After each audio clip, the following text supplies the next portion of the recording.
નમસ્કાર.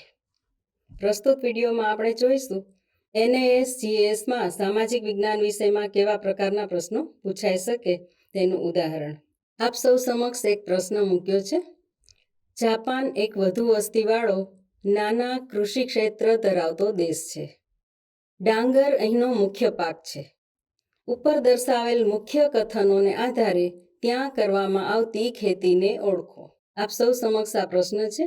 નીચે 4 ઓપ્શન આપ્યા છે. ઓપ્શન એ છે સઘન ખેતી, ઓપ્શન બી સ્થળાંતરિત ખેતી, ઓપ્શન સી મિશ્ર ખેતી, ઓપ્શન ડી વેપારી ખેતી.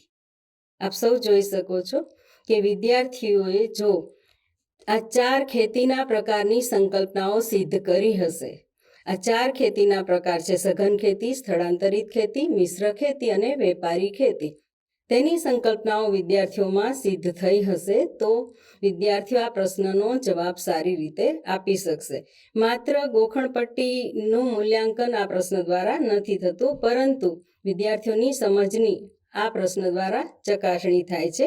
4 ખેતીના પ્રકારો, 4 પ્રકારની ખેતીની વિશેષતાઓ વિદ્યાર્થીઓ જાણતા હશે તો આ 4 ખેતીના પ્રકાર છે એની લાક્ષણિકતાઓની સામ્યતા અને તફાવતોને વિદ્યાર્થીઓ સમજ્યા હશે અને તો આ પ્રશ્નનો જવાબ સારી રીતે આપી શકશે. એટલે મારી દ્રષ્ટિએ આ પ્રશ્ન એક ઉત્તમ પ્રકારનો પ્રશ્ન છે અને આપ સૌએ પણ હવે પછી જે 2 ઉદાહરણ માટે પ્રશ્નો આપું છું તેનો અભ્યાસ કરવાનો છે અને ઓફલાઈન મોડમાં, ફેસ ટુ ફેસ મોડમાં જ્યારે શિક્ષક તાલીમનું આયોજન થાય ત્યારે તે પ્રશ્નોને તમારે રેટિંગ આપીને આવવાનું છે.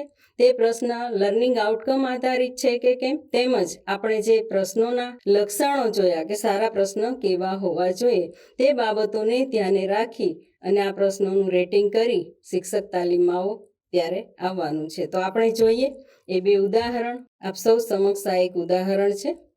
આપ સૌ ધ્યાનથી તેને વાંચો. વિદેશી પ્રવાસીઓને ખાલી જગ્યાની મુલાકાત માટે આકર્ષવા માટે નીચે બતાવેલ નકશો ચેન્નઈથી શરૂ થતા માર્ગનો રાખવામાં આવ્યો છે. નકશો આપવામાં આવ્યો છે બાજુમાં. 4 વિકલ્પો આપવામાં આવ્યા છે.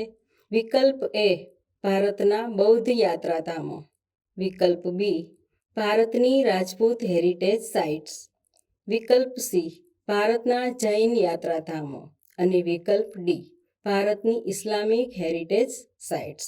તો આપ સૌ જણાવો કઈ રીતે આ પ્રશ્નને આપ સૌ રેટિંગ આપશો.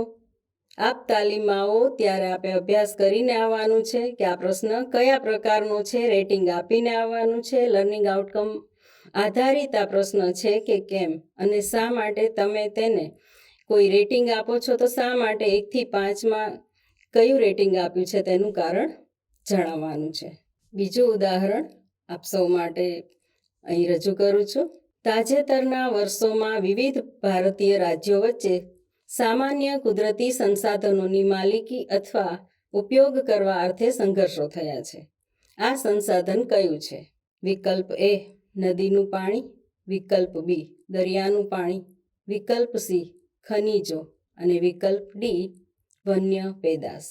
આ પ્રશ્નને પણ આપ સૌએ ઓફલાઈન મોડમાં, ફેસ ટુ ફેસ મોડમાં તાલીમમાં આવો ત્યારે પ્રશ્ન લર્નિંગ આઉટકમ આધારિત છે કે કેમ અને આપ સૌ પ્રશ્ન સ્વરૂપ આધારિત, પ્રશ્નની રચના આધારિત તેના વિકલ્પોનો અભ્યાસ કરીને કેટલું રેટિંગ આપો છો અને શા માટે તે લઈને આવવાનું છે. ફરીથી મળીએ. આવજો. આભાર.